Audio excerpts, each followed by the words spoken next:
Usir kafir dari Indonesia! Usir kafir! There's no place for infidels in Indonesia, this man screams. Sentiments are rising against the construction of a church in this suburb of Jakarta. Members of hardline groups like the Islamic Defenders Front took to the streets to show their anger at the increase of churches in predominantly Muslim Indonesia. Memang di Indonesia ini bukan negara Islam. Indonesia is not an Islamic state, but it's also not a state of evil. We have rules in this country. If someone wants to build a mosque or a church, he has to follow the rules. The conflict escalated on Sunday when Reverend Luspida Simanjuntak and a church elder were seriously wounded during an attack on their way to hold a church service on an empty plot of land in Bekasi, West Java. 10 people have been arrested for stabbing and beating the two church leaders. The reverend makes a plea to the police to protect her congregation of 1,500 members from future attacks. We really hope nobody will die. That's why I say to the police, if something happens again this Sunday, I will hold the police responsible for not protecting us. At the root of the conflict lies a disputed government regulation that forces Christians and Muslims to obtain support from the community first, before building a house of worship. The congregation in Bekasi says it received enough signatures to build their church, until hardliners forced people to withdraw their support. This is a Muslim neighborhood. We know that. Indonesia is predominantly Muslim. If we have to follow this regulation, how can we ever obtain a permit to build a church? To ask the government to revoke or revise the regulation, Christians together with moderate Muslims took to the streets. It's a rare sight in predominantly Muslim Indonesia. Christians are demonstrating. In a country that is proud of its tolerance and diversity, they now feel that their rights are being hampered. Not only Christians, but also a moderate Muslim majority is worried about increasing intolerance and the government's lack of action. They consider Indonesia as the place of the moderate Muslim, the seat of the smiling Islam. But the fact is that not only because they are facing very serious problem, but they also consider that now Indonesia is heading to the situation in which also the place of the angry Islam. The government is urged to take firm action against hardline groups using violence, otherwise the fragile balance between different religions could lead to a more serious conflict, damaging Indonesia's famous face of tolerance and diversity. Step Fasen, Al Jazeera, West Java. Usir kafir dari Indonesia! Usir kafir! There's no... Saya tanya, Jumatan jenengan hari apa? Hari Minggu ibadah raya kan hari Minggu. Jelaskan ya. Berarti kalau hari Minggu statusnya ibadah. Berarti kan masuk. Itu sudah cukup kan? Itu sudah cukup. Makanya selama kami mengurus tempat ibadah IMB, kami pergunakan rumah doa. Rumah doa itu sudah terdaftar di provinsi, Pak. Kalau Bapak minta gereja kami ada IMB, tolong Pak, masjidnya ada IMB. Ada, Bu. Ada. Ya, sekarang sampai. Nah, katanya sudah ada. Nanti sampai lah saya ngomong, saya masih ngurus, sampai ngurus. Kalau ada IMB-nya, saya buat contoh, Pak. Tak contoh aja. Contoh. Mana? Tak buat contoh. Sekarang kami ngurus IMB. Sudah sekarang begitu, Pak. Iya. Ayo Pak, tolong Pak. Jenengan iki. IMB-nya saya buat contoh. Panjenengan ini melakukan kegiatan di desa orang. Iya Pak, tahu. Tahu. Sampai izin ke wilayah Pemangku. Kan pertama awal sudah izin untuk membuat SKTL Pak. Kan sudah ada tanda tangannya Pak Lurah juga. Mana? Loh, saya minta surat domisili juga itu kan syaratnya Pak. Itu bukan domisili, SKTL itu sudah keluar di gitu, sini karena ada gitu persetujuan dari Pak Lurah untuk memberikan kami surat domisili gitu loh. Udah, berarti kan jenengan melintir-melintir gak keras. Pokoknya hari besok saya minta IMB-nya, tolong sampean siap untuk masjid. Maaf Pak, untuk IMB saya belum. Ya, kami masih ngurus. Masih ngurus 2 tahunan ini. Tidak semudah itu Pak. Dan mulai besok minggu saya tetap mengadakan ibadah karena saya juga sudah ada surat dari Kementerian Agama. Oke, silakan. Kita tidak bikin kerusuhan Pak. Ya mohon maaf pengertiannya. Kalau Bapak ngasih kerusuhan, apa itu saya merasa membuat onar, itu ada perjudian, ada prostitusi, tolong ditutup. Juga.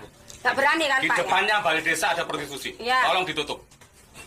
Ya, kita ini ibadah kepada Tuhan, Pak. Pun, itu aja ya, Pak RT. Kita memang dari mana-mana tempat, karena memang kita minoritas, kita sedikit. Gitu loh. Jadi tolong pengertiannya, melakukan teman-teman. kegiatan, ini ada Pak RW, Pak RT, setiap warga melakukan kegiatan, harus ada izin dari lingkungan. Udah itu yang saya titik berat. Ya, kegiatan apa dulu, Pak? Kegiatan apa dulu? Semuanya. Yang Kalau tadi contohnya Pak Lurah, jaran kepang. Kita ini ibadah bukan kegiatan, Pak. Ini ibadah, bukan kegiatan. Kena ya. Ya. Aku njaluk nuke ini dibatasi kegiatan. Nggak bisa, Pak. Tidak seperti orang Sing dibatas itu sing seperti apa, Pak? Bentar, sing dibatas itu yang seperti apa? Kami hanya minggu saja loh ibadah raya. Berarti nek minggu Yang lainnya enggak. Berarti saya pindah ganti hari ya, Pak? ngaling-ngaling, Pak. Enggak, ganti hari tetap di sini karena ini sudah rumah kami. Berarti Yang saya punya berarti sampai wong nduk ini sampai kantor doa Oh, bayang enggak loh. Ya enggak lah, ini ngomong kabeh ngono. Itu sampean sendiri yang Pulang ngomong Cak Suari. Bukan saya. Pulang ngomong. Oh, ini Cak Suari. Iya, pulang ngomong nih Cak Suari. Yang punya kepentingan Pak Ipin sebagai takmir, ya Ustadz Lut sama siapkan, Pak Jemi sebagai yang punya wilayah besok pagi datang ke balai desa. Nggih? Ya. Yang tidak berkepentingan akan saya suruh keluar nantinya. Nggih, kata mawon. Nanti Pak Kapolsek insyaallah saya ada tembusan. Iya. Nggih, matur nuwun. Berdasarkan kronologi yang saya himpun ya dari berbagai sumber, peristiwa penolakan ini ternyata terjadi di sela-sela acara pemberkatan nikah ya.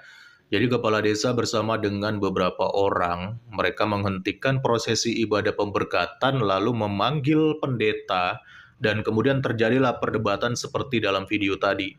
Miris ya, harusnya seorang kepala desa jika dia punya etika kan bisa dipanggil kalau ibadahnya sudah selesai. Setelah semua proses ibadah selesai kan bisa dipanggil dan dibicarakan baik-baik. Atau bisa dipanggil di kemudian hari, di besok harinya, supaya tunggu dulu semuanya tenang gitu ya. Lalu diadakan mediasi dan dibicarakan baik-baik. Tapi ini malah melakukan perhentian prosesi ibadah. Lalu seperti yang kita lihat dalam video tadi, kepala desanya seperti tidak punya etika, dia marah-marah, kenapa dilakukan ibadah, ya sementara mereka katanya tidak punya izin. Ini jelas-jelas sepertinya kepala desa ini tidak punya rasa toleransi, teman-teman. Sayang sekali ya, orang-orang seperti ini kenapa dibiarkan menjadi seorang kepala desa yang harusnya mengayomi masyarakat, yang harusnya mengayomi warganya, tetapi yang terjadi justru seperti ini. Dan ini saya pikir sangat-sangat memalukan ya, kepala desa tetapi tidak punya etika. Dari perdebatan dalam video tadi kita bisa melihat betapa egoisnya oknum kepala desa ini beserta dengan orang-orang yang bersamanya. Bahkan ada kabar lain menyebutkan kalau hampir terjadi baku hantam ya. Jadi dari kalangan pihak dari kepala desa itu ada yang mau pukul orang-orang dari pihak GBDI ya. Jadi mereka dengan sangat keras sangat menolak aktivitas kegiatan ibadah yang dilakukan GPDI dan alasannya klasik sekali teman-teman, yaitu alasan IMB atau alasan izin membangun tempat ibadah. Padahal pendeta tadi juga sudah menjelaskan bahwa mereka sudah mengantongi izin dari SKTL dan juga Kementerian Agama dan sekarang mereka sedang dalam proses mengurus izin IMB ya, sembari mereka juga melakukan ibadah. Tetapi kepala desa ini yang nggak punya etika ini, yang nggak punya toleransi ini, dia ngotot ya kalau tidak ada IMB maka tidak diizinkan untuk melakukan ibadah. Heran ya, sementara ada orang melakukan kegiatan jarang kepang, itu katanya nggak perlu izin loh. Ini ada orang mau beribadah kepada Tuhannya, malah dimintai izin IMB. Kan beribadah itu hak semua orang. Jadi teman-teman, sumber dari setiap permasalahan rumah ibadah minoritas itu sebenarnya ya di sini, di IMB ini teman-teman. Jika umat Kristen tinggal di lingkungan mayoritas Islam, maka akan sangat sulit mengurus IMB ini. Karena potensi izinnya dipersulit, itu pasti akan sangat besar. Sehingga apabila jika mayoritas warganya adalah orang-orang yang intoleran, ya jangan harap bisa dipermudah untuk mengurus izin IMB-nya. Karena pada dasarnya orang-orang seperti ini ya memang mereka tidak suka melihat orang-orang Kristen itu beribadah. Iya, shalom teman-teman semua. Itulah videonya dan ini kita sudah melihat semua ya. Bahkan mata dunia mulai terbuka melihat bagaimana toleransi kerukunan beragama yang ada di Indonesia yang saat ini sedang tidak baik-baik saja teman-teman ya. Nah, kita melihat tadi bagaimana demonstrasi mereka ada sekelompok yang mungkin mereka itu penganut agama Islam dan kemudian mereka turun ke jalan dan mereka teriak-teriak mengatakan usir kafir. Nah, teman-teman, inilah orang-orang yang merasa dirinya dan keyakinannya dan agamanya lah yang paling benar dibanding yang lain. Dia merasa golongan-golongan yang lain itu adalah golongan-golongan yang tidak benar. Nah, sehingga dengan demikian mereka berani melakukan hal yang tidak sebaiknya dilakukan, teman-teman. Nah, jadi memang sudah tidak kondusif lagi sebenarnya hubungan antar umat beragama di Indonesia ini. Dengan cara-cara mereka yang kita lihat ada yang memang menuntut atau menggugat atau mempersekusi tempat ibadah, membubarkan ibadah, dan inilah cara-cara yang sudah dimulai oleh mereka untuk mengusir orang-orang Kristen. Apakah kata mereka tadi? Kita harus mengusir orang kafir. Karena memang kita sebagai orang Kristen dianggap kafir oleh mereka, teman-teman ya. Nah, jadi sebenarnya pemerintah harus tegas dalam hal ini. Karena dunia sudah mulai mengetahui boroknya bagaimana hubungan beragama, bagaimana hak-hak umat minoritas itu sudah direbut, sudah dirampas oleh mereka yang tidak bertanggung jawab, oleh mereka yang intoleran.